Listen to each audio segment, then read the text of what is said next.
समन्ता चक्रवालेषु अत्रा गच्छन्तु देवता सद्धम्मं मुनिराजस्य सुनन्तु सग्गमोक्खदं धम्मश्रवण कालो अयं बदन्ता धम्मश्रवण कालो अयं बदन्ता ධම්මස්සවන කාලෝ අයං බදන්තා නමෝ තස්ස භගවතෝ අරහතෝ සම්මා සම්බුද්දස්ස නමෝ තස්ස භගවතෝ අරහතෝ සම්මා සම්බුද්දස්ස නමෝ තස්ස භගවතෝ අරහතෝ සම්මා සම්බුද්දස්ස. හැම දිනාටම තෙරුවන් සරණ ප්‍රාර්ථනා කරනවා. අදත් ඔබ බලාපොරොත්තු වන්නේ ශාන්තිනායක ලෞතුරා බුදුරජාණන් වහන්සේගේ උතුම් ශ්‍රී සද්ධර්මයේ ශ්‍රවණය කරන්නට. අද මේ උතුම් ධර්ම දානමය පින්කම සිද්ධ කරන්නේ 196න් 1 ආටිගල හන්වැල්ල නිවසේ පදිංචි නිරෝෂා ගීතාංජලි රොහාන් දිමුතු කුමාර සහ පවුලේ සෑම සියලු දෙනාම සිහිපත් කරගෙන මේ ධර්ම දානමය පින්කම සිද්ධ කරනවා. මාර්තු 8 වන දිනට උපන්දිනය සමරන පැතුම් සංකල්ප පුතුණුවන්ට මෙන්ම මාර්තු 16 වන දින උපන්දිනය සමරු ගයාන් චතුර පුතුණුවන්ට ආශිර්වාද ප්‍රාර්ථනා කොට නිරෝග සුව ප්‍රාර්ථනා කොට මේ පින්කම සිද්ධ කරනවා. ගයාන් චතුර පුතුගේ අධ්‍යාපන කටයුතු සඵල වේවායි ප්‍රාර්ථනා කරමින් මේ පින්කම සඳහා දායකත්වයේ දරමින් ආශිර්වාද ප්‍රාර්ථනා කරනවා. නිරෝෂා ගීතාංජලි රොහාන් දිමුතු කුමාර යන දෙමව්පියන්ට නිරෝග සුව ප්‍රාර්ථනා කොටගෙන මේ පින්කම සිද්ධ කරනවා. පින්වතුනි, ලෞතුරා බුදුරජාණන් වහන්සේ නමකගෙන් ශ්‍රී සද්ධර්මයේ ශ්‍රවණය කරන්ට ලැබීම මහත් වාසනාවක්. ලෞතුරා බුදුරජාණන් වහන්සේ මේ ලෝකෙට පහළ වුණේ උතුම් චතුරාර්ය සත්‍ය ධර්මයේ දේශනා කරන්නට. ඒ චතුරාර්ය සත්‍ය ධර්මයේ තමයි මේ ලෝක ධාතුවම අවබෝධයට යන්න පුළුවන් විදිහට මාර්ගය පෙන්වන එකම දේ තමයි ශ්‍රී සද්ධර්මය. එනිසා අපේ ජීවිතයට මේ ධර්මය එකතු කරගන්නට කල්පනා කරන්නට ඕනේ. එනිසා මේ ධර්මය හොඳින් ශ්‍රවණය කරලා මේ ධර්මය හොඳින් මතකයේ දරාගෙන ධර්මානුකූලව ජීවත් වෙන්න කෙනෙකුට පුළුවන් නම් එයා ධර්මෝ හවේ රක්කති ධම්මචාරී කියන බුදු වදනට අනුව ධර්මානුකූල ජීවිතයක් ගත කරන කෙනෙක් බවට පත් වෙනවා. අද අපි ඉගෙන ගන්නේ මජ්ක්‍ධිම නිකායට අයිති සූත්‍ර දේශනාවක්. මේ දේශනාවේ නම තමයි චූල සකුළුදායි සූත්‍රය. මේ දේශනාව කතා කරන්න කලින් මජ්ක්‍ධිම නිකායේ උතුම් ග්‍රන්ථ රත්නය අපි අතර ලැබුණේ කොහොමද කියලා කරුණු ටිකක් ඔබට කියලා දෙන්නටයි බලාපොරොත්තු වෙන්නේ. පින්නතුනේ, ලංකාවේ බෞද්ධ ජනතාව පිළිබඳව කතා කළොත් ඇත්තටම කියනවා නම් ධර්මයේ නොදන්න පිරිසක් ඉන්නවා. ධර්මයේ නොදැනීම නිසා මෝඩකමටපත් වුණ පිරිසක් ඉන්නවා.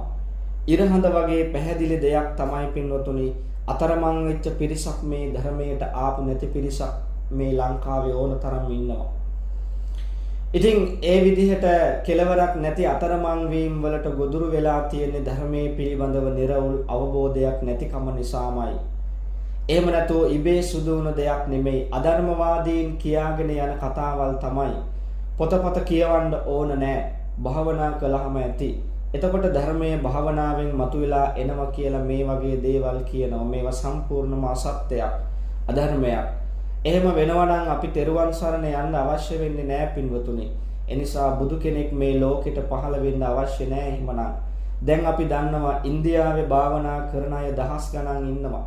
නමුත් කාටවත් ධර්මයේ මතුුනේ නැහැ. ලංකාවෙත් භාවනා කරන අය ඉන්නවා. නමුත් බොහෝ දෙනෙක් මිත්‍යා දෘෂ්ටි තුලයි වාසය කරන්නේ. අපිට පැහැදිලිව පේන දෙයක් තමයි සම්මා දිට්ඨියට ගොඩක් අය ඇවිත් නැහැ. නිවැරදි දහම් දැනුමකින් තොරව මිත්‍යා දෘෂ්ටි තුල ඉඳගෙන තමයි භාවනා කරන්නේ. එහෙම කළාම ප්‍රතිඵල ලබන්න පුළුවන් කමක් ලැබෙන්නේ නැහැ. බුදුරජාණන් වහන්සේ ඔළුව නැති සමාජයක් හඳුන්වලා දෙන්නේ හරියට අහසේ පාවෙන රොඩ්ඩක් වගේ කියලා. එහෙමනම් ඔළුව නැති සමාජයක් කියන්නේ රොඩු ගොඩක්. අහසේ පාවෙන රොඩු කෑල්ල නිතරම තියෙන සුලගත් සමගයි. සුලග හමන පැත්තට ඒ රොඩු කෑල්ල පාවිවි යනවා. බුදුරජාණන් වහන්සේ පෙන්වලා දෙනවා ඔළුව නැති සමාජයත් හරියට ඒ වගේ එකක් කියලා. උන්වහන්සේ පෙන්වලා දෙනවා ධර්මයේ තුල මනාකොට පිහිටි කෙනා, මනාකොට අවබෝධයෙන් තෙරුවන් සරණ පිහිටි කෙනා පොළවේ හාරපු මහා ගල් කණුවක් වගේ කොයි පැත්තටවත් සුලං හැමුවත් ඒක සොලවන්න පුළුවන් කමක් නැහැ. පෙන්නතුනේ ඔබ අහලා ඇති නිගණ්ඨනාථ පුත්‍ර ගැන. එයා අභිඥාලාභියෙක් කියලා කියනවා. ඒක වැරදි කතාවක්. ඔහු අභිඥාලාභියෙක් නොවේයි. නිගණ්ඨනාථ පුත්‍ර කියන්නේ දෙවනි ධ්‍යානයවත් පිළිගත්තේ නැති කෙනෙක්. නමුත් මේ සමාජයේ කතාවක් තියෙනවා නිගණ්ඨනාථ පුත්‍රගේ ධර්මයේ බුදුදහමයි එකයි කියලා. ඒක පින්වතුනි ඔළුව පාවිච්චි නොකරන පිරිසක් කියන දෙයක් මිස බුද්ධිමත් අය එහෙම දේවල් කියන්නේ නැහැ. නිගණ්ඨනාථ පුත්‍රට හිටිය උපාලි කියලා දායකයෙක්. නිගණ්ඨනාථ පුත්‍ර එයාව බුදුරජාණන් වහන්සේට විරුද්ධව වාදයකට මෙහෙව්වා. ඒ වෙලාවේ එතන හිටිය දීඝ තපස්සි කියලා නිගණ්ඨනාථ පුත්‍රගේ ප්‍රධාන ගෝලයෙක් හිටියා. දීඝ තපස්සි. එයා කියනවා උපාලිට ඔය ශ්‍රමණ ගෞතමයන් වහන්සේ ගාවටන් යන්න එපා. ඔය ශ්‍රමණ ගෞතමයන් වහන්සේ ඔබ වහන්සේව මායාවක් දාලා අල්ලගනි. එහෙම කියලා නිගණ්ඨනාථ පුත්‍රට කියනවා ඔයා කටවහගෙන ඉන්න. උපාලි බය නැතුව යන්න. වැඩිම වුණොත් ශ්‍රමණ ගෞතමයන් වහන්සේ උපාලි ගෝලයෙක් බවට පත් වෙයි, එච්චරයි වෙන්නේ කියලා කිව්වා. ඉතින් බුදුරජාණන් වහන්සේ සමග උපාලි වාදයට පැටලෙන්න ආවා. උන්වහන්සේ උපාලිට ධර්මයේ දේශනා කළා. උපාලි පින්වන්තයෙක්. උපාලිට බුදුරජාණන් වහන්සේගේ ධර්මය දේශනා කරගෙන යනකොට එයා සෝතාපන්න වුණා.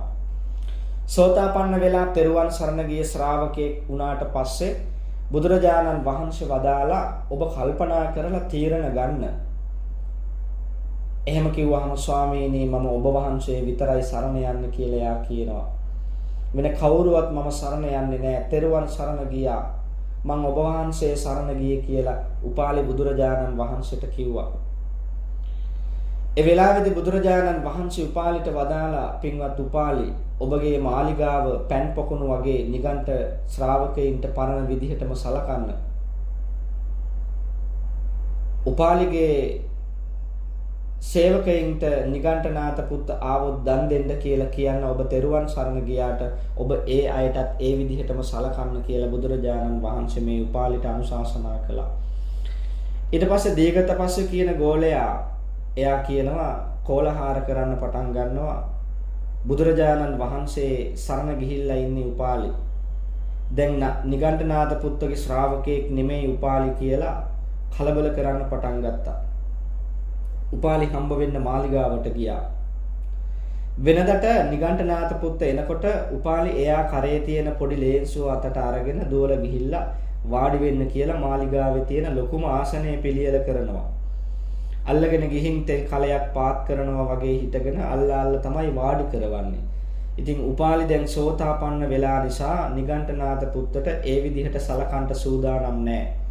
වෙනද වගේ නිගණ්ඨනාථ පුත්ත පුටුවෙන් වාඩි වෙන්න ආවට පස්සේ උපාලි මොකද කළේ? එතනින් වාඩි වෙලා එන්න කියලා ආමන්ත්‍රණය කරලා කතා කළා මිසක් අර වගේ පිළිගත්තේ නැහැ. ඉතින් නිගණ්ඨනාථ පුත්‍රට තරහ ගියා. මේ මගේ ශ්‍රාවකේ අහුවෙලා බුදුරජාණන් වහන්සේට දැන් බුදුහාමුදුරන්ගේ ශ්‍රාවකයෙක් බවට පත් වෙලා කියලා. ඉතින් නිගණ්ඨනාථ පුත්‍ර එහෙම ඉන්න වෙලාවේදී ඔබ බුදුරජාණන් වහන්සේ සරණ ගියා නේද? ඒ ගැටේට අහු වුණා නේද කිව්වහම උපාලි බුදුරජාණන් වහන්සේ ඉන්න පැත්තට හැරිලා වන්දනා කරලා බුදුගුණ කියන්න පටන් ගත්තා. ඉතිපිසෝ භගවා අරහං සම්මා සම්බුද්ධෝ විජ්ජාචරණ සම්පන්නෝ සුගතෝ ලෝකවිදු අනුත්තරෝ පුරිස ධම්මසාරති සත්තා දේව මනුස්සානං බුද්ධෝ භගවාති කියලා බුදුරජාණන් වහන්සේගේ ඉන්න පැත්තට හැරිලා වේණුවනාරාම පැත්තට හැරිලා වන්දනා කළා. නිගණ්ඨනාථ පුත්තට මේක ඉවස ගන්න බැරුව ලේ වමන ගියා, ලෙඩ වුණා, එක් කරගෙන ගියා. එහෙම මැරිලා වැටුණා. ඉතින් අද අපේ රටේ උගන්වනවා නිගණ්ඨ ධර්මයයි බුදුදහමයි සමානයි කියලා. බලන්න මිත්‍යා දෘෂ්ටිවල හැටි. බුදුරජාණන් වහන්සේගේ ධර්මය ලැබුණට පස්සේ පළමුවෙන්ම ඍජුුනේ උපාලිගේ කොන්ද. ඇයි ඒ වගේ කොන්ද කිලින් තියෙන කෙනෙකුට නැත්තම් නමෝ තස්ස භගවතු වරහතෝ සම්මා සම්බුද්දස්ස කියලා කියන්න පුළුවන් කමක් නැහැ. ඒ භාග්‍යවත් බුදුරජාණන් වහන්සේට নমස්කාර වේවා කියලා කියන්න ශක්තියක් තියෙන්නට ඕනේ. ඉතින් උපාලි කොන්ද පණ ඇතුව ඒ විදිහට තිසරණේ තිබුණ නිසා බුදුරජාණන් වහන්සේගේ ගුණ එයා ප්‍රකාශ කළා. එයා බය වුණේ නැහැ. අනිත් අයට බය වෙලා එයා නිගණ්ඨ ධර්මයේ සරණ ගියේ නැහැ. එයා වෙනස් වෙච්ච කෙනෙක්. අධර්මයේ නිසා විනාශය කරා ගියාට එයා ධර්මයේ කරා ඇවිල්ලා ජීවිතය අවබෝධ කරගත්තා. එනිසා බුද්ධ දේශනාවේ හැටියට අපි මේ ධර්ම කාරණා හොඳින් තේරුම් ගන්නට ඕනේ. බුදුරජාණන් වහන්සේ පිරිනිවන් පාන අවස්ථාවේ උන්වහන්සේ විසින් වදාළ දේශනා 18000ක් විතර තියෙනවා. ඉතින් ආනන්ද ස්වාමීන් වහන්සේ තමයි ඒව මතක තියාගෙන හිටියේ. උන්වහන්සේ අවුරුදු 25ක් බුදුරජාණන් වහන්සේගේ හිවණැල්ල වගේ ළඟ ඉඳගෙන බුදුරජාණන් වහන්සේට උපස්ථාන කළා මේ ආනන්ද ස්වාමීන් වහන්සේ. බුදුරජාණන් වහන්සේ විසින් පෘථිවි තලයේ මත මතක ශක්තිය වැඩිම කෙනා උන්වහන්සේ කියලා අගතනතුරක් දුන්න ආනන්ද ස්වාමීන් වහන්සේට. එහෙමනම් බුදුරජාණන් වහන්සේ ළඟට පෘථිවිය තුල මතක ශක්තිය වැඩිම කෙනා උනේ ආනන්ද ස්වාමීන් වහන්සේ. ඉතින් බුදුරජාණන් වහන්සේ පිරිනිවන් පෑවට පස්සේ භික්ෂූන් වහන්සේලා බුදුරජාණන් වහන්සේ විසින් වදාළ ධර්මයේ විනාශ වෙන්න නොදී රැක ගැනීම පිණිස ධර්ම සංගායනාවක් කරන්න රැස් වුණා. භික්ෂූන් වහන්සේලාව රැස් කරේ මහා කශ්‍යප මහරහතන් වහන්සේ. ඉතින් මහා කශ්‍යප මහරහතන් වහන්සේ ප්‍රිය ආශ්මුතුන් වහන්සේ එන්න අධර්මයේ බලවත් වෙන්න කලින් ධර්මයේ යටපත් වෙන්න කලින් අවිනය බලවත් වෙන්න කලින් විනය යටපත් වෙන්න කලින් අවිනයවාදී බලවත් වෙන්න කලින් මේ ධර්මයේ සංගායනා කරන්න ඕන කියලා උන්වහන්සේ යෝජනා කළා. භික්ෂු සංඝයා රැස් කළා. 500ක් මහරහතන් වහන්සේලා මාස 7ක් පුරාවට මේ ධර්මයේ සංගායනා කළා. බුදුරජාණන් වහන්සේ මේ ධර්මයේ දේශනා කළේ පාලි භාෂාවෙන්. අද සමහරව කියනවා බුදුරජාණන් වහන්සේගේ බුද්ධ භාෂාව පාලි නොවේ කියලා. ඒ මෝඩ අය කියන කතාවක්. බුද්ධ දේශනාව පාලි නොවේ කියලා කියන්න කිසිම තර්කයක් ඉදිරිපත් කරන්න තරම් සාක්ෂි නැහැ. බුදුරජාණන් වහන්සේ පාලි භාෂාව කතා කළ බව අපි තේරුම් ගන්න අපිට ඕන තරම් උදාහරණ ගන්න පුළුවන් මේ ධර්මයෙන්. පළමු ධර්ම සංගායනාව පවත්වනකොට බුදුරජාණන් වහන්සේ පිරිනිවන් පාලා මාස 3ක් ගත වුණා විතරයි. ධර්ම දේශනාවල් කතා කළේ ආනන්ද මහරහතන් වහන්සේ. විනය දේශනා කතා කළේ උපාලි මහරහතන් වහන්සේ. ආනන්ද මහරහතන් වහන්සේ කියන්නේ බුදුරජාණන් වහන්සේගේ අදහස් හොඳට දන්න කෙනෙක්. මොකද උන්වහන්සේ අවුරුදු 25ක් බුදුරජාණන් වහන්සේ ළඟ හිටපු කෙනා. බුදුරජාණන් වහන්සේ පිරිනිවන් පාල මාස 3කින් ආනන්ද මහරහතන් වහන්සේ වෙනම භාෂාවකින් ධර්ම සංගායනා කරයිද? කවදාවත් ඒක වෙන්නේ නැහැ. අනෙක් කරුණ තමයි මේ සංගායනාවට සහභාගී වුණ සියලු දෙනාම වහන්සේලා රහතන් වහන්සේලායි. රහතන් වහන්සේලා කවදාවත් බුදුරජාණන් වහන්සේගේ ධර්ම දේශනාව පරිබාහිරව වෙනත් භාෂාවකින් සංගායනා කරන්නේ නැහැ. පාලි භාෂාවෙන්මයි සංගායනා කරන්නේ. ඒ නිසා අපිට පේනවා ඒ ශ්‍රී සද්ධර්මය බුද්ධ වචනය පාලි භාෂාවෙන්මයි අපිට ඉගෙන ගන්න තියෙන්නේ. අද සිංහල සරල විදිහට අපිට ඉගෙන ගන්න ක්‍රම ඕන තරම් තියෙනවා. ඉතින් ඒ ධර්ම සංගායනාවේදී ධර්මයේ මෙයයි විනය මෙයයි කියලා පැහැදිලිව නිරවුල් කළා, සංග්‍රහ කළා. දීඝ නිකාය, මජ්ක්‍ධිම නිකාය, සංයුක්ත නිකාය, කුද්දක නිකාය ආදී වශයෙන් ආනන්ද ස්වාමීන් වහන්සේ විසින් දේශනා කළ ආකාරයටම සංග්‍රහ කළ ඒ ධර්මයේ කිසිදු වෙනසක් නැතිව ඒ ආකාරයටම අද අපි ළඟ තියෙනවා. ඒ ධර්මය ඒ විදිහටම තියෙනවා. උපාලි මහරහතන් වහන්සේ විසින් දේශනා කළ විනය අද කිසිදු වෙනසක් නැතුව ඒ විදිහටම අපි ළඟ තියෙනවා. මේ විදිහට ධර්මය සංගායනා කරලා අවුරුදු 100ක් යනකොට ඔන්න ප්‍රශ්න ඇති වුණා. මොකද්ද ප්‍රශ්නය? විනය නීති අමාරුයි. මේ සිල්පද ආරක්ෂා කරන්න අපට අමාරුයි. මේවා වෙනස් කරන්න ඕන කියලා ප්‍රශ්න ඇති කරගෙන වැරදි වැඩ කළාට කමක් නැහැ කියලා රා ටිකක් බිව්වට මොකද වෙන්නේ? හොඳට මෝරලා නැති තෙලිජ්ජ ටිකක් බිව්වහම මොකද වෙන්නේ? සල්ලි පිළිගත්තට මොකද වෙන්නේ? ඔය විදිහට විනය නීති ටික ලිහිල් කරගන්න බලන්න උත්සාහ කළා. ඊට පස්සේ ආයෙමත් රහතන් වහන්සේලා 709ක් එකතු වුණා. එකතු වෙලා මෙයයි ධර්මය, මෙයයි විනය කියලා ප්‍රථම සංගායනාවේදී සංගායනා කරපු ආකාරයටම ආයෙත් ධර්මයේ විනය සංගායනා කළා. දෙවන ධර්ම සංගායනාවට මාස 8ක් ගත වුණා. මේ ආකාරයට ධර්මයේ විනය නිරවුල් කරද්දී අරක කළාම මොකද මේක කළාම මොකද කියන මතේ හිටපු පිරිස කඩාගෙන වෙන් වෙලා ගියා. ඔන්න පිරිහීම පටන් ගත්තු තැන රජවරුන්ගෙන් මේ උදවියට ලාභ ලෝභ ලැබුණා. ඊට පස්සේ අන් ආගම්කාරයෝ සිවුරු දාගෙන ආවිල්ලා මේ උදවියට පැහැදිලි මතකයක් නැහැ. අන්නේ ආගම්කාරයෝ සිවුරු දාගෙන ඇවිල්ලා ලාභ සත්කාර වලට අහු වෙලා ඒව තුල ජීවත් වෙන්න පටන් ගත්තා. නමුත් මහරහතන් වහන්සේලා පැහැදිලි මතයක හිටියා. බුදුරජාණන් වහන්සේට හරියට හතුරුකම් කළේ බමුණු. නමුත් රහතන් වහන්සේලා පැහැදිලි මතයක හිටියා. බමුණන්ට ශාසනයට ඇතුල් වෙලා විනාශ කරන්න දෙන්න බෑ කියලා. පැහැදිලිම මතයක් නැතුව මේගොල්ලෝ වෙන්නුණා. ඊට පස්සේ මිත්‍යා දෘෂ්ටිකයෝ ශාසනය තුලට රිංග ගත්තා. අන්නේ ආගම්කාරයෝ කියන්නේ බුදුදහම නොවේනේ. ඉතින් මේ උදවිය නිසා මාර්ගඵල ලබන්න බොහොම ධෛර්යය සම්පන්න තිබුණ අයට ධර්මයේ අහන්න බැරි වුණා. මාර්ගඵල ලබලා වැඩක් නැහැ කියන මතයට එන්න වුණා. මේ වගේ මිත්‍යා මත පැතිරිලා ගියා. වාසනාවකට අශෝක අධිරාජ්‍ය බෞද්ධයෙක් වුණා. අශෝක අධිරාජ්‍ය බෞද්ධයෙක් නොවුණා නම් අද කිසිම දෙයක් අපිට නැහැ. බලන්න ශාසනයේ දියුණුවට ගිහි පින්වතුන්ගේ දායකත්වයේ කොච්චර බලපානවද කියලා. හැබැයි මේ ගිහි කෙනා සම්මා දිට්ඨිය තුල ඉන්න ඕනේ. නැත්තම් විනාශයටපත් වෙනවා, පිරිහීමටපත් වෙනවා. ඉතින් අශෝක අධිරාජ්‍ය මුල් වෙලා මේ ශාසනය නැගී හිටවන්න පටන් ගත්තා. ඒ වෙනකොට අවුරුදු 7කින් පිරිසුදු සංඝයා එකතු වෙලා විනය කර්මයක් කරලා තිබුණේ නැහැ. ඒ තරමටම සංඝයා අවුල් වෙලා තිබුණේ. ඒ කාලේ මොග්ගලේ පුත්තතිස්ස මහරහතන් වහන්සේ වැඩ හිටියා. ඒ වන විට උන්වහන්සේට වයස අවුරුදු 120යි.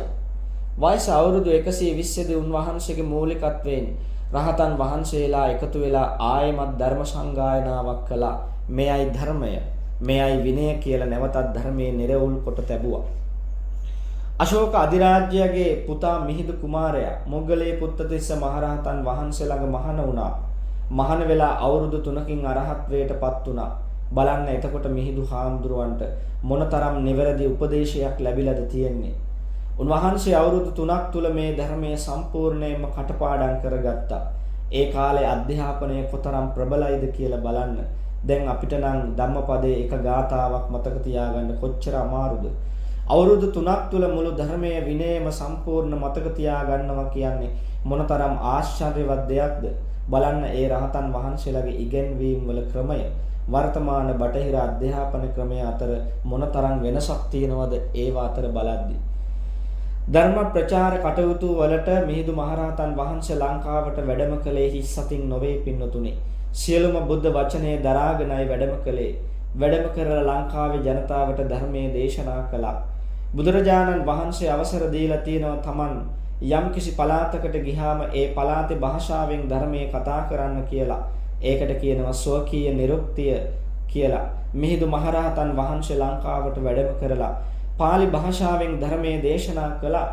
ඒ දේශනා කළ ධර්මයේ ලංකාවේ කතා කළ භාෂාවෙන් තෝරලා දුන්නා.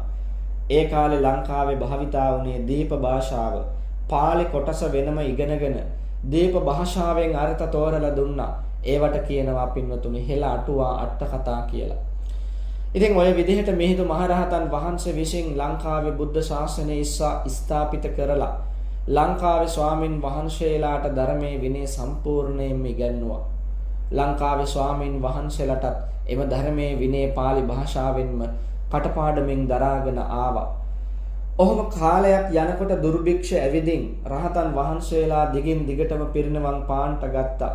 උන්වහන්සේලා අභාවයට යන්න මත්තෙන් ධර්මයේ විනය රැක ගැනීමට මේ ධර්මයේ පොත්වල ලියලා තැබුවා. එතකොට පාලි අකුරු දන්නේ නැහැ, සිංහල අකුරෙන් තමයි පාලි ලිව්වේ. එහෙමයි අපට පාලි ලැබුණේ. ඒක මේ වගේ දෙයක්. අපි හිතමු දැන් අපි ඉංග්‍රීසි කතා කරනවා කියලා. නමුත් ඉංග්‍රීසි අකුරු දන්නේ නැහැ අපි. එතකොට ඉංග්‍රීසි අකුරු ලියන්න වෙන්නේ සිංහලෙන්. ඉන්න ඒ වගේ දෙයක් තමයි මෙතනත් සිද්ධ වුණේ. අවුරුදු 500ක් ගියාට පස්සේ ඒ කියන්නේ බුදුරජාණන් වහන්සේ පිරිනවන් පාලා. අවුරුදු 1000ක් ගියාට පස්සේ ඉන්දියාවේ මහායාන කියලා එකක් හදාගෙන බුද්ධ ශාසනය අතුරුදහන් කරන මට්ටමටම එනකොට තේරවාදී භික්ෂූන් වහන්සේලාට ඕන වුණා තේරවාදය බලවත් කරගන්න. පින්නතුනේ මිහිඳු මහරහතන් වහන්සේ උගන්වපු ධර්මය හෙළ අටුවාව තිබුණු සිංහලෙන්. නමුත් ඉන්දියාවේ හාමුදුරුවෝ සිංහල දන්නේ නැහැ. ඒගොල්ලෝ කිව්වා හෙළ අටුවාව පාලියට හරවලා ගත්තනම් අපිටත් කියවන්න පුළුවන් කියලා. ඒගොල්ලෝ තුල අදහසක් ඇති වෙලා ඊට පස්සේ බුද්ධඝෝෂ කියන හාමුදුරුවෝ අර සිංහල අටුවාව පාලියට හරවන්න කියලා ලංකාවට එව්වා. ලංකාවේ ස්වාමීන් වහන්සේලා උන්වහන්සේගේ සුදුසුකම් බලන්න සිංහලයට පරිවර්තනය කරන්න කියලා ගාථාවක් දුන්නා. ඒ ගාථාව තමයි අන්තෝ ජටා බහි ජටා කියන ගාථාව. ඒක පරිවර්තනය කළාට පස්සේ තමයි අවසර දුන්නේ විභාගයක් හැටියට තියලා ඒ ගාථාව දුන්නා. ඒක විස්තර කරලා පොතක් ඉදිරිපත් කරන්න කියලා. ඒ පොත තමයි විසුද්ධි මාර්ගය කියන්නේ. එතකොට විසුද්ධි මාර්ගය කියන්නේ විභාගයක් පාස් වෙන්න ලියපු පොතක්. නමුත් බුදුරජාණන් වහන්සේගේ ධර්මයේ කියන්නේ රහතන් වහන්සේලා විසින් වරින් වර සංගායනා කරමින් පිරිසිදුව පවත්වාගෙන ආපු කොටසක්. බුද්ධඝෝෂ හාමුදුරුවන්ගේ පාලි භාෂා දැනුම ගැන සෑහීමකටපත් වුණ ලංකාවාසී භික්ෂූන් වහන්සේලා ස්වාමීන් වහන්සේලා හෙළ අටුවාව පාලියට හරවන්න අවසර දුන්නා. බුද්ධඝෝෂ හාමුදුරුවෝ හෙළ අටුවාව පාලියට හැරෙව්වේ අන්න ඒ විදිහට. ඊට පස්සේ ලංකාවෙත් පාලි ජනප්‍රිය වෙලා සිංහල ලිවීම අතහැරලා සිංහලට තිබුණු බොහෝ පොත්පත් පාලියට හැරෙව්වා. මහා වංශයේ ඒ වෙනතුරුම සිංහලෙන් තිබුණේ. මහා වංශයේ පාලියට හැරෙව්වා. සිංහල පොත්පත් අභාවයට ගියා මිසක් බුද්ධ වචනේ ඇලපිල්ලක් පාපිල්වත් වෙනස් කරන්නේ නැහැ. වෙනස් කරලා තිබුණේ නැහැ. ඔන්න ඉතිහාසයේ මේ ඉතිහාසයේ සාමාන්‍ය ජනතාව බොහෝ දෙනෙක් දන්නේ නැහැ. නොදන්න තාක්කල් තමයි මේවට විවිධ මත එකතු කරන්න පුළුවන් කමක් තියෙන්නේ. ඉතින් ඒ නිසා අපි මේ ධර්මය ඒ විදිහටම අපේ ඉතිහාසය අපි දැනගන්න ඕනේ. අද අපි ඉගෙන ගන්න පින්වතුනි සකුළුදායි සූත්‍රය දේශනා කරන කාලෙදී බුදුරජාණන් වහන්සේ වැඩ සිටියේ වේළුවනාරාමේ. ඒ කියන්නේ රජගහ නුවර. රජගහ නුවර කියන්නේ මගධ රාජ්‍යයේ අගනුවර. ඒ කාලේ ඒ කිට්ටුවම වනාන්තරයක තාපසයෙක් පදිංචි වෙලා හිටියා. ඒ වනාන්තරයට කියන්නේ මෝර නිවාප කියලා. මෝර කියන්නේ මොනරාට කියන පාලි නම. මෝර නිවාප කියන්නේ මොනරුන්ට අභය දාණය දුන්න වනාන්තරය කියන අර්ථය. ඒ වනාන්තරයේ ආශ්‍රමයක් තිබුණා. ඒ ආශ්‍රමයේ තමයි මේ තාපසය හිටියේ. මෙයාගේ නම තමයි සකුළුදායි. බුදුරජාණන් වහන්සේ උදේ පාන්දරින්ම රජගහ නුවරට පිණ්ඩපාතේ වඩින්න පිටත් වුණා. පිටත් වෙලා කල්පනා කළා පිණ්ඩපාතේ වඩින්න පාන්දර වැඩි. මම යන්න ඕනේ මෝර නිවාපේ සකුළුදායි හම්බ වෙන්න කියලා. බුදුරජාණන් වහන්සේ සකුළුදායි හම්බ වෙන්න එයාගේ ආරාමයට පාන්දරම වැඩම කළා. පිරිස පාන්දරම නැගිටලා බරටම කතා කරනවා. මොනවද මේ කතා කරන්නේ? රජවරුන් ගැන, සොරුන් ගැන, මහ ඇමතිවරුන් ගැන, හමුදාව ගැන, බය ඇතිවෙන දේවල්, ආහාර වර්ග ගැන, කන බොන දේවල් ගැන, ඇඳුම් පැළඳුම් ගැන, ඇඳපුටු ගැන, මල් වර්ග ගැන, සුවඳ විලවුන් ගැන, නෑදෑයෝ ගැන, යාන වාහන ගැන, ගම්මාන ගැන, මේ වගේ නගර ගැන, මේ වගේ ස්ත්‍රීන් පුරුෂයන් ගැන, මේ වගේ දෙතිස් කතාවෙහි යෙදෙමින් ඉන්නවා බුදුරජාණන් වහන්සේ එනකොට. සකුළුදායි දැක්ක බුදුරජාණන් වහන්සේ ඈතින්ම වඩිනවා. දැකලා එකපාරටම නැගිටලා අත් දෙකෙන් අනිත් අයට කිව්වා හා දැන් නිශ්ශබ්ද වෙන්න. අන්න ශ්‍රමණ බවත් ගෞතමයන් වහන්සේ එනවා. නිශ්ශබ්ද වෙලා ඉන්න උන්වහන්සේ බොහොම කැමති නිශ්ශබ්දතාවයට කෑ ගහන්නේ නැතුව අපි නිශ්ශබ්දව ඉමු කියලා කතිකා කරගත්තා. බුදුරජාණන් වහන්සේ පිළිගන්න ඉස්සරහට සකුළුදායි ගිහිල්ලා උන්වහන්සේව පිළිගත්තා. ඒ කියන්නේ එයාට බුදුරජාණන් වහන්සේ ගැන පැහැදීමක් තිබුණා. සකුළුදායි ස්වාමීනි භාග්‍යවතුන් වහන්සේ ඔබ වහන්සේගේ පැමිණීම කොච්චර වටිනවද? ස්වාගතං බන්තේ භගවතා කියලා බුදුරජාණන් වහන්සේව පිළිගත්තා. උන්වහන්සේ පනවපු ආසනෙන් වැඩ ඉඳලා මේ අයගෙන් අහනවා ඔබලා මම එන්න කලින් මෙතන මොනවද කතා කර කර හිටියේ? ඔබලාගේ කතාවට මගේ පැමිණීම බාධාවක් වුණා නේද කියලා බුදුරජාණන් වහන්සේ කිව්වහම සකුළුදායි කියනවා ස්වාමීනි අපි කතා කර කර හිටපු දේවල් මෙතන තියෙන දේවල්මයි. 아무තු දෙයක් කතා කළේ නැහැ. භාග්‍යවතුන් වහන්සේ මා නැති වෙලාවේ අපේ ගෝල පිරිස තිරිසන් කතාවෙන්ම තමයි කාලය ගෙවන්නේ. මම ආවහම විතරයි මොනවා හරි කියලා මේගොල්ලෝ මගේ මුහුණ දිහා බලාගෙන ඉන්නවා. මොනවා හරි මං කියලා දෙනවා. ඉතින් අද ඒ වගේ මමයි මගේ ගෝල පිරිසයි අපි දෙගොල්ලම ඔබ වහන්සේ දිහා බලාගෙන ඉන්නවා. භාග්‍යවතුන් වහන්සේ යම් ධර්මයක් දේශනා කරනවා නම් අපි ඒක අහගෙන ඉන්නවා කියලා කිව්වා. ඉතින් බුදුරජාණන් වහන්සේ වදාලා හොඳයි එහෙමනම් ඔයාම කියන්න අපිට ධර්ම කතාවක් පටන් ගන්න හොඳ අදහසක්. එහෙම කිව්වහම ස්වාමීනි මට හරි වැඩක් වුණා. සකලුදායි කියනවා එක්කෙනෙක් ඉන්නවා. එයා ඇවිදිනකොට හිටගෙන ඉන්නකොට ඉඳගෙන ඉන්නකොට ඇහැරලා ඉන්නකොට එයාගේ නුවණ පිහිටලා ඉන්නේ. එයා සරමච්ච කෙනෙක්. එයා සියලු දේ දන්නවා. එයාගේ අවබෝධය කිසි දෙයකින් වැහිලා නැහැ කියලා කතාවක් කියාගෙන යනවා. ඉතින් මෙයා කියනවා මම උන්නැහේව හම්බ වෙන්න ගියා. ගිහිල්ලා අතීත ජීවිතය ගැන ප්‍රශ්න ඇහුවාම මගෙන් පෙරලා ප්‍රශ්න අහලා ඒ ප්‍රශ්නේ මග ඇරියා. ඉතින් මම ආයෙමත් ඇහුවා. එයාට කේන්ති ගිහිල්ලා හරි ජරමරයක් වුණා. අනේ ස්වාමීනි මට ඒ වෙලාවේ ඔබ වහන්සේ මතක් වුණා. කවුද මේ කියන්නේ? සකලුදායි. අනේ භාග්‍යවතුන් වහන්සේ හිටියානම් සුගතයන් වහන්සේ හිටියානම් මේවා ගැන කොච්චර හොඳට අපිට පහදලා දෙනවද කියලා මට මතක් වුණා කියලා කියනවා. ඉතින් ඔබ වහන්සේ ගැන මට ඒ වෙලාවේ මතක් වෙලා මට ලොකු ප්‍රීතියක් ඇති වුණා. භාග්‍යවතුන් වහන්සේ හිටියානම් අපිට මේ ධර්ම කරුණ හොඳින් පැහැදිලි කරලා දෙනව නේද කියලා සකලුදායි බුදුරජාණන් වහන්සේට කිව්වා. ඉතින් ඊට පස්සේ සකලුදායි කියනවා පූර්වාන්ත අතීත ජීවිතය ගැන යමක් දන්නවනම් යමෙක් ඉන්නවනම් පුබ්බේ නිවාසුන්නසති ඥානය පිළිබඳව තියෙන කෙනෙක් පෙරවිසු කඳ පිළිබඳව දකින ඥානය තියෙන කෙනෙක් ඉන්නවා. අන්න එහෙම කෙනෙක් මට මුණ ගැහුනොත් මම එයත් එක්ක මේ ගැන කතා කරනවා. මං එයාගෙන් ප්‍රශ්න අහනවා. එයත් මගෙන් ප්‍රශ්න අහනවා. මම එයාට උත්තර දෙනවා. එයත් සතුටින් තමයි කතා කරන්නේ. ඒ වගේ අනාගත ජීවිත ගැනත් ඒ ආකාරයෙන්ම මම කැමති චතුූපපාත ඥානයේ තියෙන අයත් එක්ක කතා කරන්න. ඒ කියන්නේ කර්මානුරූපව සත්වයන් උපදින ආකාරයත් කර්මානුරූපව සත්වයන් චුත වෙන ආකාරයත් අවබෝධයෙන් දැකීමේ ඥානයේ තියෙන අයත් එක්ක කතා කරන්න කැමති. මේ කවුද කියන්නේ? ලෞතුරා බුදුරජාණන් වහන්සේ සකලුදායිට කියනවා. මෙහෙම කතා කරන්න මම හරි කැමතියි. බලන්න උන්වහන්සේගේ අවබෝධය. සමහරව එහෙම ඥානයක් නැතුව කතා කරන්න ගිහින්නේ ශ්‍රද්ධාව නැති කරගන්නේ. ඔන්න එක හාමුදුරුවෝ නමක් අන්තරාභවය ගැන කතා කරන්න පටන් ගත්තා. අන්තරාභවය දැකලාද? නෑ. එහෙම නෙමෙයි. චතුූපපාතේ ඥානය ලබාගෙනද? නෑ. එහෙම නෙමෙයි. ඒව ගැන කිසිදු ඥානයක් නෑ. පොතපත ලියන අයවත් කියවන අයවත් ඒ මාතෘකාව පිළිබඳව දන්නේ නෑ. ඊට පස්සේ මොකද වුනේ? සම්පූර්ණයෙන්ම වාදයක් විතරයි. අවබෝධයක් නැති මාතෘකා කතා කරන්න ගිහින් පැටලි ඉන්නවා මිසක් කාලේ නාස්ති වෙනවා. බුදුරජාණන් වහන්සේ දේශනා කරන සුදුසුකම් තියෙන අයත් එක්ක ඒ මාතෘකා ගැන කතා කරන්න උන්වහන්සේ කැමතියි කියලා. උන්වහන්සේ එහෙම දේශනා කරනවා අතීතය ගැන හොයන එක අතහැරලා දාන්න. අනාගතය ගැන හොයන එකත් අතහැරලා දාන්න. මම ධර්මයේ කියා දෙන්නම් කියලා බුදුරජාණන් වහන්සේ මේ අයට ධර්මයේ කියා දෙනවා. මේ ඇති කල්හි මේ වෙයි ඉමස්මින් සති ඉදං හෝති. මේ උපදින විට මේ උපදී. ඉමස් උප්පාදා ඉදං උප්පච්චති. මේ නැති කල්හි මේ නැත. ඉමස්මින් අසති ඉදං හෝති. මේ නැතිවීමෙන් මේ නැති වෙයි. ඉමස්ස නිරෝධා ඉදං නිරුජ්ජති. මේකට කියන්නේ ආර්ය න්‍යාය කියලා බුදුරජාණන් වහන්සේ මේ සකුළුදායට කියනවා.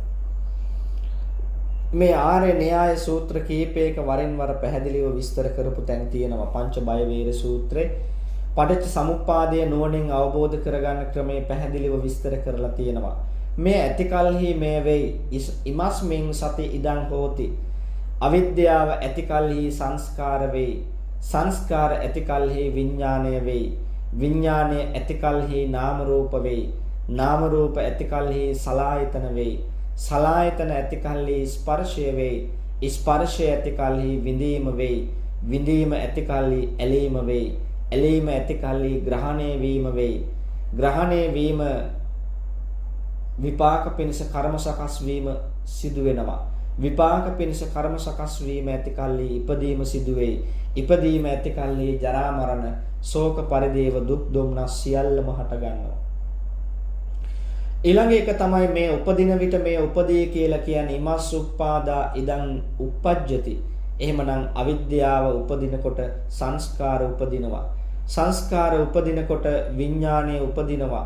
විඥානය උපදින විට නාම රූප උපදිනවා. නාම රූප උපදිනකොට සලආයතන උපදිනවා. සලආයතන උපදිනකොට ස්පර්ශය උපදිනවා. ස්පර්ශය උපදින විට විඳීම උපදිනවා. විඳීම උපදිනකොට ඇලීම උපදිනවා. ඇලීම උපදිනකොට ග්‍රහණය වීම උපදිනවා.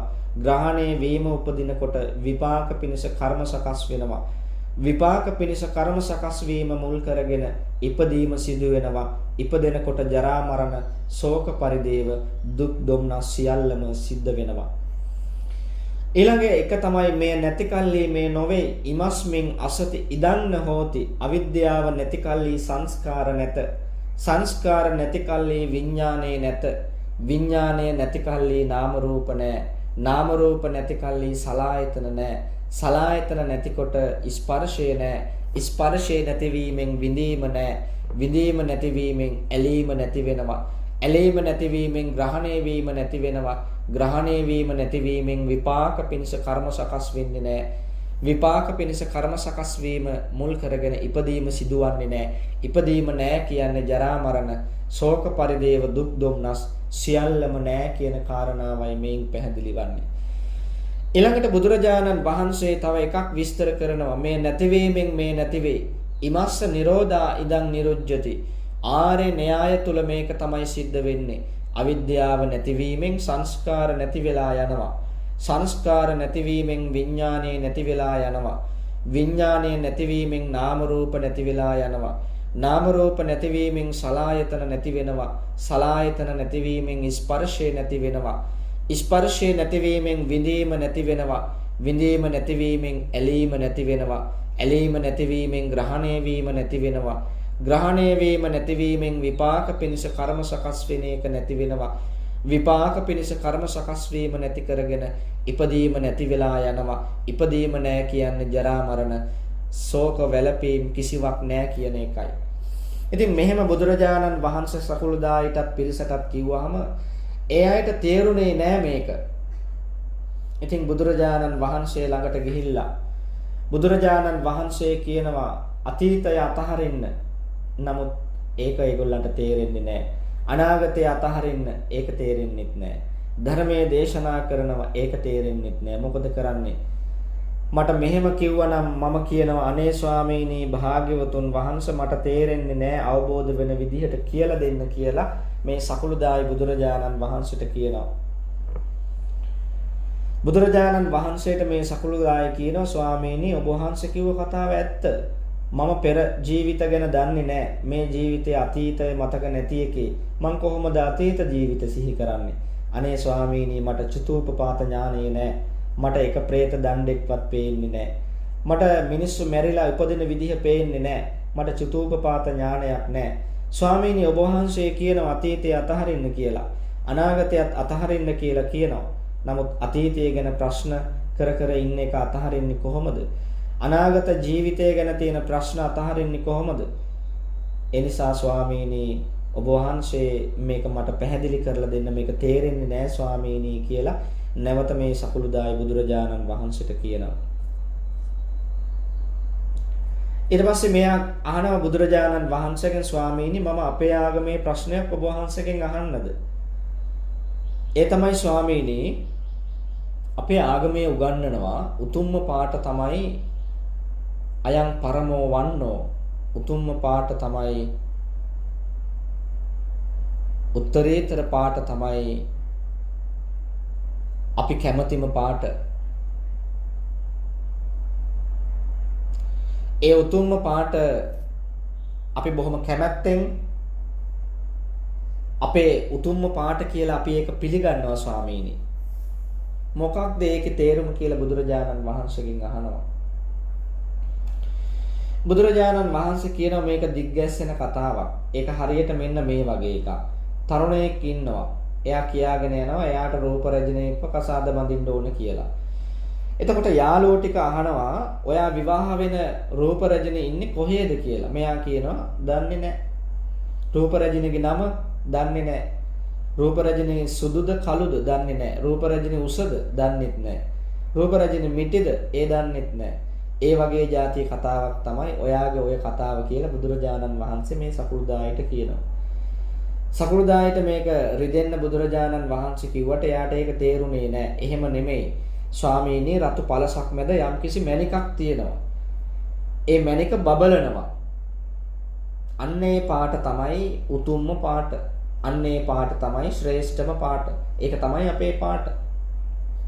බුදුරජාණන් වහන්සේ වදාලා හද නැති රාත්‍රියක අන්ධකාරයේ බබලන කණාමැදිරි එළිය බබලනවද නැද්ද?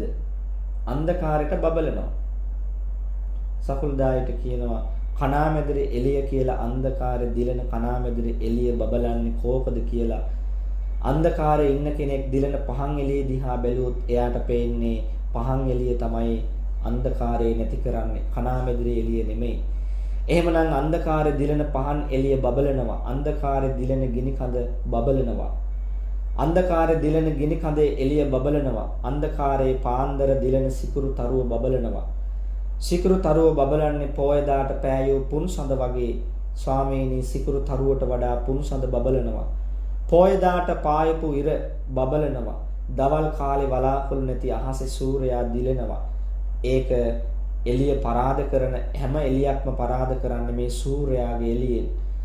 ඊට පස්සේ බුදුරජාණන් වහන්සේ කියනවා සකුළුදායිට මේ අහන්න. ඔය සූර්යයා ලෝකයටත් වඩා චන්ද්‍ර ලෝකයටත් වඩා එළිය විහිදෙන දෙවිවරු ඉන්නවා. මම ඒ අයව දන්නවා. මට ඒ අයව පේනවා. ඒ නිසා සකුළුදායි ඔයා ශ්‍රේෂ්ඨයි කියපු පාඩේ තරම ඔබටම තේරෙනවා ඇති. අර කණාමැදිරි එළිය වගේ තමයි ඔබ කියපු දේ. ඒ වෙලාවේදී බුදුරජාණන් වහන්සේ එයාගේ කතාව කඩලා දාලා ඒ කතාව පැත්තකට දාලා වෙන දෙයක් බුදුරජාණන් වහන්සේ කතා කරනවා. බුදුරජාණන් වහන්සේ මේ සකුළුදායගෙන් අහනවා ඔබගේ පරම්පරාවෙන් ආගමෙන් ඉගන්නපු දේවල් ඔබ දැන් කිව්වා. ඒ නිසා ඔබ ඔය කියපු එකකින්වත් කිසිම වැඩක් නැහැ. ඔබ ඔය කියන වැඩ සටහනෙන් ඔබ ඔය කියන ප්‍රතිපත්ති මාලාවෙන් ඔබලා ඔය කියන කතාවෙන් ඔබලාගේ ජීවිතේට කිසිම සැපයක් ලැබෙන වැඩපිළිවෙලක් නෙමෙයි ඔබලා ඔය කියන්නේ.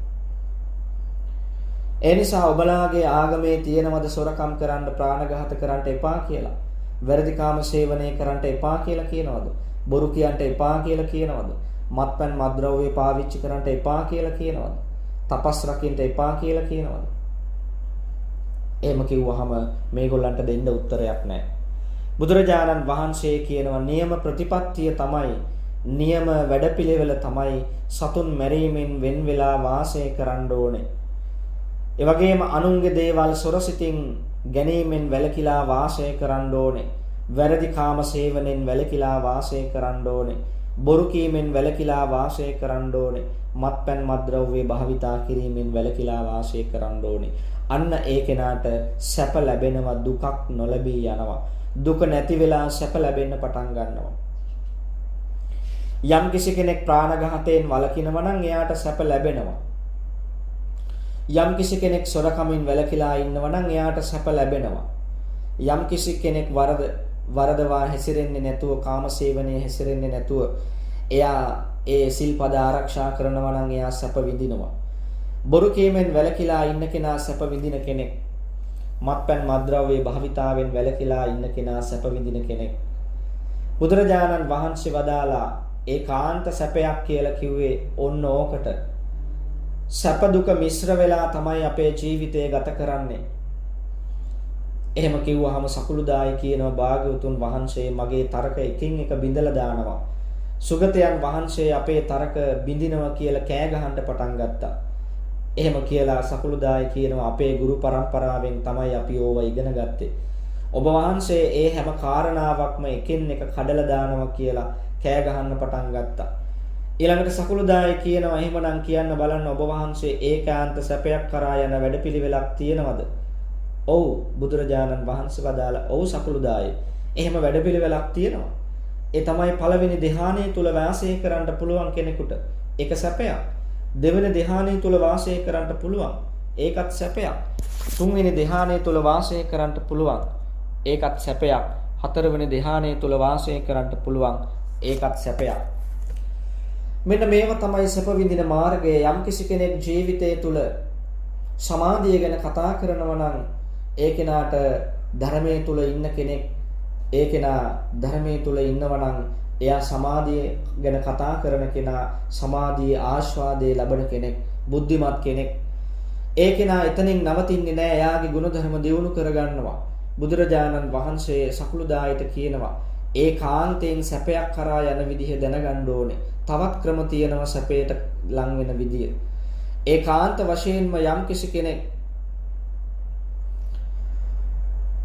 බුදුරජාණන් වහන්සේගේ ධර්මයේ කරා පැමිණලා යම් කිසි වැඩපිළිවෙලක් ඇති කරගෙන ඒ වැඩපිළිවෙල තුල සැප විඳින්න පුළුවන් විදිහට ශ්‍රද්ධාව ඇති කර ගන්නවා නම් තුරුණුවන් කෙරෙහි පැහැදීම ඇති වෙනවා නම් එයාට සැප විඳින්න පුළුවන් කෙනෙක්. පංච නීවරණ යටපත් කරලා සතර සතිපට්ඨාන හිත පිහිටවනවා නම් එයාට සැප විඳින්න පුළුවන් කෙනෙක්. ධ්‍යාන හතරටම සමවදිනවා නම් එයා සැපේ විඳින කෙනෙක්. ඒ වගේම තමයි උපක්ලේශ බැහැර කරලා සිතේ සිව්මැලි බවට පත් කරලා සිතේ අකම්පිත බව ඇති කරගෙන යම් කිසි කෙනෙක් පුබ්බේ නිවාසානුස්සති ඥානයට පැමිණෙනවද අන්න එයා සැප ලබන කෙනෙක්. අන්න එයා තථාගත ශ්‍රාවකයෙක්. ඒ විදිහට බුදුරජාණන් වහන්සේ දේශනා කරනවා යම් කිසි කෙනෙක් චුතූපපාතේ ලබා ගන්නවද සත්වයන් කර්මානුරූපව උපදින විදිහ චුතවන ආකාරය දැනගන්නවද අන්න සකුළුදායි ඒ කෙනා සැප විඳින කෙනෙක්. අන්න ඒ කෙනා චතුරාර්ය සත්‍ය ධර්මයේ අවබෝධ කරවන කෙනෙක්, අවබෝධ කරගන්න කෙනෙක්, සදාකාලික සැපයට පත්වන කෙනෙක්. මේ කතාව මෙහෙම කිව්වහම මේ සකුළුදායි එයාගේ ගෝලයෝ ටිකක් කල්පනා කළා ඇත්ත තමයි මේ කියන්නේ කියලා. දරාගෙන බුදුරජාණන් වහන්සේ කියන කාරණා වලට පැහැදිලා අනේ ස්වාමීනි හරි පුදුමයි. ඔබ වහන්සේ මේ කියන දේවල් කොච්චර ඇත්තක්ද?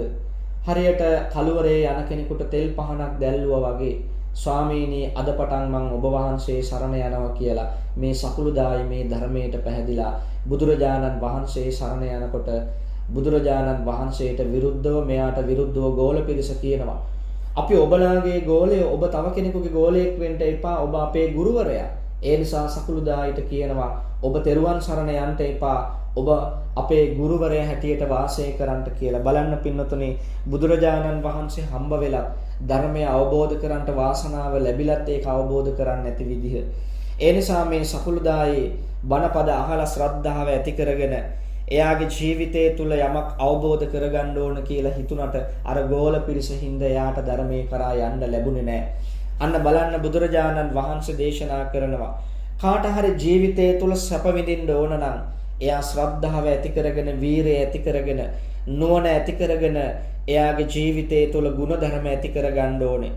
ගුණධර්ම ඇති කරගන්නවා කියලා කියන්නේ අකම්පිත සිතක් ඇති කරගෙන සිත පිරිසිදු භාවයට පත් කරගෙන සීල සමාධි ප්‍රඥා විමුක්ති ඥාන දර්ශන ඇති කරගන්නවා නම් එයා මේ ජීවිතය තුළ සැපෙන් සනීපෙන් ඉන්න කෙනෙක් කියලා බුදුරජාණන් වහන්සේ මේ සකුළුදායිට දේශනා කළා. ඉතින් බුදුරජාණන් වහන්සේ මේක දේශනා කරලා මේ සකුළුදායිට දේශනා කරනවා යම් කිසි කෙනෙක් ආර්ය අෂ්ටාංගික මාර්ගයට පැමිණෙනවා නම් එයා ආර්ය අෂ්ටාංගික මාර්ගයට පැමිණිලා තමන්ගේ ජීවිතයේ දුක නැති කරලා ගුණධර්ම ඇති කරගෙන නිවී සැනසෙන පුද්ගලයෙක් බවට පත් වෙනවා කියලා බුදුරජාණන් වහන්සේ දේශනා කළා. ඉතින් මේ සූත්‍ර දේශනාවෙන් අපිට ගන්න ගොඩක් කරුණු තියෙනවා පින්වතුනි. අපේ ජීවිතය තුලත් සැප ඇති කරගෙන දුක නැති කරගෙන මේ ආර්ය සම්මා දිට්ඨියට පැමිණලා මේ ආර්ය න්‍යාය අවබෝධ කරගෙන අපිටත් මේ ගෞතම බුදුසසුන තුලදීම නිවන් අවබෝධ කරගන්න අපි කරන මේ සියලු කුසල ධර්මයන් හේතු වාසනා වේවා කියලා සාදු කියලා ප්‍රාර්ථනා කරමු. අද මේ උතුම් ධර්ම දේශනාවේ දායකත්වයේ දරන්නේ 196න් එක ආටිගල හන්වැල්ල නිවසේ පදිංචි නිරෝසා ගීතාංජලි රොහාන් දිමුතු කුමාර යන දෙමව්පියන්ට නිරෝගී සුව ප්‍රාර්ථනා කරමින් මාර්තු 8 වන දින උපන්දිනයේ සමරන පැතුම් සංකල්ප පුතුණුවන්ට නිරෝගී සුව ප්‍රාර්ථනා කොට සිටිනවා. මාර්තු 16 උපන්දිනයේ යෙදෙන ගයාන් චතුර පුතුණුවන්ට ආශිර්වාද කොට නිරෝගී සුව ප්‍රාර්ථනා කරනවා. ඒ ගයාන් පුතුට අධ්‍යාපන කටයුතු සඵල වේවායි ප්‍රාර්ථනා කොට සිටිනවා. එවැගේම නිරෝෂා ගීතාංජලි රොහාන් දිමුතු කුමාර යන දෙමව්පියන්ටත් නිරෝගී සුව ප්‍රාර්ථනා කොටගෙන මේ පින්කම සිද්ධ කරනවා. ඉතින් සිද්ධ කර ගන්නට යෙදුන සියලු කුසල බලයන් පළමු කොට ලෝකයේ ශාසනය ඔබ අපව ආරක්ෂා කරන සියලු දෙවි දේවතාවුන් වහන්සේලාට මේ පින් අනුමෝදන් කරවමු. අල්පේශාක්‍ය මහේශාක්‍ය සියලු දෙවි දේවතාවුන් වහන්සේලා මේ පින් අනුමෝදන් වෙත්වා දෙවියෝ. මේ සියලුම පින් අනුමෝදන් වෙත්වා දෙවියන්ගේ ඇල්ම බැල්ම ආශිර්වාදයේ දිවි රැකවරණය උපන් දිනේ සමරණ පැතුම් සංකල්ප පුතුණවන්ටත් ගයාන් චතුර පුතුණවන්ටත් නිරෝෂා ගීතාංජලි රෝහාන් දිමුතු යන අයටත් දෙවියෝ ආශිර්වාද කෙරෙත්වා දෙවියන්ගේ එල්ම බැල්ම ආශිර්වාදයේ දෙවි රැකවරණය හැම දිනාටම නොවඩුව ලැබේවා දෙවියෝ මෙපින් බලයෙන් උතුම් නිවනෙන් සැනසෙත්වා කියලා සාදු කියලා ප්‍රාර්ථනා කරන්න. එවැගේම මිය පරලව යන්නට යෙදුන වංශානුගත පරම්පරාව නමින් මියගේ සියලු ඥාති මිත්‍රාදීන් මේ පින් අනුමෝදන් වෙත්වා. දුකින් ඇතනම් දුකින් අත මිදේවා, සපතින් සපතටපත් වේවා, අමා නිවනින් සැනසෙත්වා කියලා සාදු කියලා ප්‍රාර්ථනා කරන්න. සිදු කර ගන්නට යෙදුන මේ උදාර ධර්ම දානමේ පින්කම දායකත්වයේ දරන පින්වතුන් හැම දිනාටමත් ධර්ම ශ්‍රවණය කරන ලෝකවාසී ලක්වාසී සියලු දිනාටමත් නිදුක් නිරෝගී භාවයේ සිත සාන්තිය චිර ජීවනයේ උදා වේවා. කරන කියන සියලු කටෝත්සව ප්‍රකාරයෙන් සාර්ථක වේවා. මෙලව යහපත පරලව අභිවෘද්ධිය සැලසේවා. බුදු පසේ බුදු මහරහතන් වහන්සේලා නිවේශනසේ පැමිණ වදාළ නিত্য මංගල පරම සුන්දර ශාන්ත සුඛ ප්‍රණීතමා මහ නිවන් පිණසම මේ උදාර පින්කම හේතු වාසනා වේවා කියලා ප්‍රාර්ථනා කරන්න. ආකාසට්ඨා ච බුම්මට්ඨා දේවා නාග මහිද්దికා පුඤ්ඤන්තං අනුමෝදිත්වා චිරං රක්ඛන්තු ලෝක සාසනං. ආකාසට්ඨා ච බුම්මට්ඨා දේවා නාග මහිද්దికා පුඤ්ඤන්තං අනුමෝදිත්වා චිරං රක්ඛන්තු දේශනං. ආකාසට්ඨා ච බුම්මට්ඨා දේවා නාග මහිද්దికා පුඤ්ඤන්තං අනුමෝදිත්වා චිරං රක්ඛන්තු ත්වං සදා. ධර්ම ශ්‍රවණය කළ ලක්වාසී ලෝකවාසී ඔබ හැම දිනාටමත් දායකත්වයේ දරන හැම දිනාටමත් මේ උදාර කුසලයේ අමා මහ නිවන් පිණසම හේතු වාසනා වේවා කියලා සාදු කියලා ප්‍රාර්ථනා කරන්න. හැම දිනාටම තෙරුවන් සරණයි.